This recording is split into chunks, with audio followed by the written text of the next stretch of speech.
çöl ərəbiydi. Gəldi, girdi, əli koğun ərəbiydi. Gəldi, bir şikəst uşaq əlimdə götürüb gəldi Əbəlfəzanın hələmdən.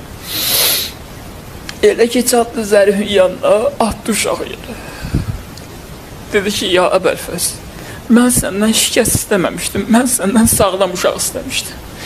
Deyir, xuddam xidmətçi qapıda olan deyir ki, bayıra çıxmamışdı, qapıdan çölə çıxmamışdı, gördülər uşaq qaçır dalıca ki, ata sağaldım, vermə məni, atma məni əlimdən yerə. Təsəvvür elə.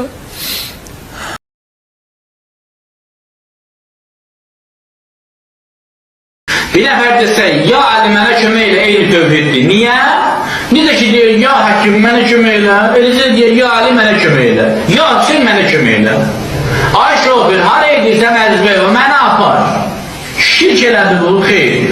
Ya Hüseyin, mənə övlad ver. Şirk elədi, harası keçdi bunun? O dedi, ey Rəbbim, mənə əməli salihlərdən olan övlad bəxş et. Allah'tan savayı çağırdıqlarınız da sizin kimi qullardır. Rəbbiniz dedi, mənə dua edin, mən də sizə cavab verim.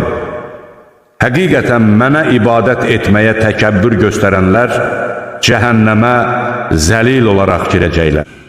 Darda qalan kimsə yalvardığı zaman ona cavab verən, şəri soğuşduran və sizi yeryüzünün varisləri edən kimdir? Allah onların qoşduqları şəriklərdən ucadır. Onların çoxu ancaq şərik qoşaraq Allaha iman gətirir. De ki, mən yalnız öz Rəbbimə dua edirəm və kimisə ona şərik qoşmuram. Allahdan başqa heç kəsə dua etməyin. Kafirlərin xoşuna gəlməsə də, dini məhz Allaha aid sayıb ona dua edin.